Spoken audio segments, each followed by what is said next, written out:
The city of Ocean Springs is a very special place. It's eclectic, it's artistic, it's small, but it's got a worldly feel to it. Ocean Springs does not have a lot of large corporate businesses. Really the lifeblood of the city is its small business.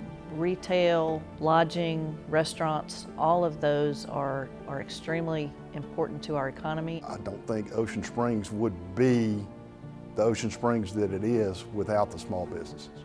A disaster can be anything on any given day. For one person, a disaster may be we don't have internet for 2 days and we can't conduct business. It might be there's some rising waters and some roads are blocked off for a short period of time. Or you could have Katrina where everything happens at one time and everybody is affected. Right after Katrina, there were not a lot of places open and supplies were very hard to come by. The aftermath was very devastating. Your whole life just being torn apart. We lost all of our patient files. We were out of electricity for weeks. We had patients couldn't get their prescriptions, people who were displaced. We're a small business, but haven't really thought of anything since. You know, haven't had any problems, haven't had any disasters. So it's something we need to think about again. As a business owner, I strongly feel that every business plays a role in the community in which it exists and serves. Small businesses make up about 85% of all businesses in coastal Mississippi and employ over 50,000 people, and the state's number of small businesses continues to grow. To maintain this trend, business owners need to know about and prepare for potential threats from disasters that could impact our livelihoods and economies. The longer a business is closed after a disaster, the less likely it is that they will reopen, and coastal Mississippi is especially vulnerable. In addition to commonplace risks that could cause closures or service interruptions, like electricity outages and theft, coastal Mississippi's small businesses also face storm-related hazards. In Ocean Springs, a survey showed almost 40% of local businesses have failed following a natural disaster. Small businesses are at a higher risk to natural hazards, with fewer resources to rely on and a smaller support network than large corporations. These risks can change.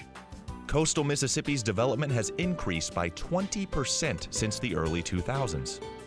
Changes in development patterns, increased number of buildings, and more paved surfaces will change the way water moves through our communities, putting businesses at risk to flooding in areas that haven't previously flooded.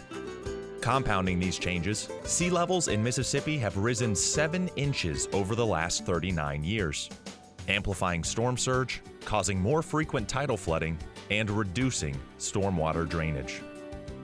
The landscape on the Mississippi Gulf Coast has changed significantly. So drainage patterns are different. Even wind patterns, because of new buildings and other things, are going to be different than it was in Katrina.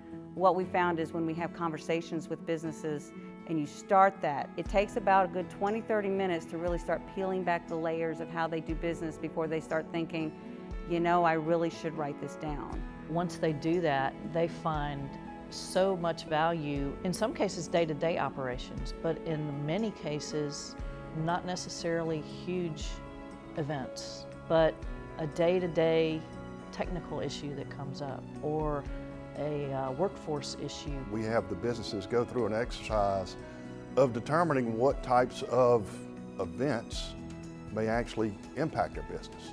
On an individual and really an emotional level is not just for the business, but the people involved in these small businesses take a hard look at themselves and their resiliency and find ways just to live in a more resilient fashion day to day. It's not a matter of if, it's a matter of when. The importance of a continuity plan really comes in how it's developed. What we've done and what businesses that I've spoken to have done is actually found opportunities to leverage their abilities with other local businesses. So developing those partnerships and having those in place before an event, the more you come together as a community. The development of a continuity plan is not a plan that sits on the shelf and has a pretty binder and you can say, yes, we've planned for it. It is a living document.